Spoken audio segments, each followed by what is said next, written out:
이 영상을 만들 줄 알았더라면 처음부터 사진을 찍어둘 걸 그랬습니다. 유튜브를 시작하기 전이라 비포 사진은 없습니다. 그런데 8년 동안 양치를 한 번도 제대로 못했던 믿음이에게 정말 예상하지 못한 변화가 생겼습니다. 병원에서는 어금니 치석 때문에 스케일링 이야기까지 나왔었는데요. 약 8개월 후 다시 확인해 보니 제가 보기에도 치석이 눈에 띄게 확 줄어 있었습니다. 도대체 무슨 일이 있었던 걸까요? 오늘은 그 8개월의 이야기를 들려드리겠습니다. 믿음이가 먹었던 제품 고정 댓글에 남겨놨으니 확인해보세요. 저희 믿음이는 정말 순한 아이예요. 그런데 딱 두 가지는 절대 허락하지 않습니다. 첫 번째는 발톱 깎기, 두 번째는 칫솔질입니다. 네, 발톱 깎기. 발톱은 다행히 저희에게만 안 맡길 뿐 미용 하지만 선생님에게는 얌전히 맡겨서 2주에 한 번씩 관리받고 있습니다. 하지만 칫솔질은 답이 없었습니다. 칫솔만 보여줘도 도망가고 입만 만지려 해도 고개를 흔들고 억지로 하려 하면 서로 스트레스만 받더라고요.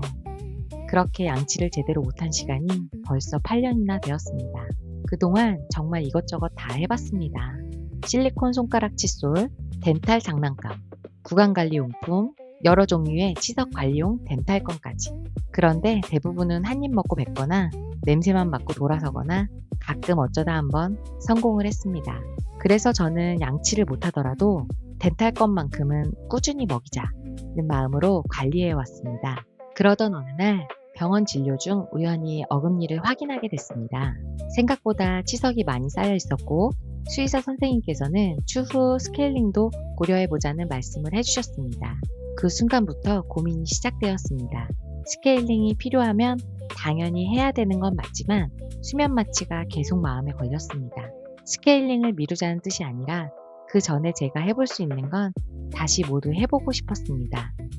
그러다 우연히 알게 된 제품이 있었습니다. 설치현 원장님이 만든 허니콤추 덴탈검이었습니다. 사실 처음에는 큰 기대를 하지 않았습니다. 이미 실패한 덴탈검이 너무 많았거든요. 오히려 제 관심사는 치석이 아니라 이번엔 과연 먹기나 할까? 였습니다.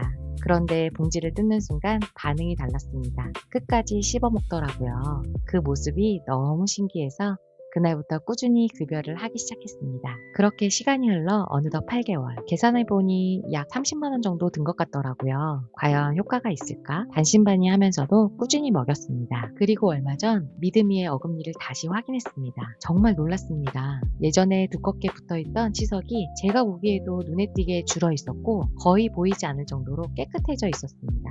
이게 정말 덴탈검의 영향일까요? 솔직히 저도 아직 단정할 수는 없습니다. 하지만 8년 동안 양치를 실패했던 믿음이에게 이런 변화가 생긴 건 처음이었습니다. 물론 모든 강아지에게 같은 결과가 나타난다고 말할 수는 없습니다. 치아 상태도 다르고 씹는 습관도 모두 다르니까요. 하지만 믿음이에게는 정말 의미 있는 변화였고 수면 마취를 고민하던 저에게는 한 번 더 희망을 준 경험이었습니다. 앞으로도 꾸준히 급여하면서 치아 상태를 계속 기록해 보려고 합니다. 혹시 저처럼 양치 때문에 고민이 많으셨던 보호자분들이 계시다면 믿음이 치석 관리에 도움이 됐던 제품 고정 댓글에 링크 남겨놨어요. 여러분 강아지는 양치 잘하나요? 치석 관리하면서 효과를 보셨던 방법이 있다면 댓글로 공유해주세요. 오늘 영상이 도움이 되셨다면 구독, 좋아요 부탁드려요. 끝까지 시청해주셔서 감사합니다.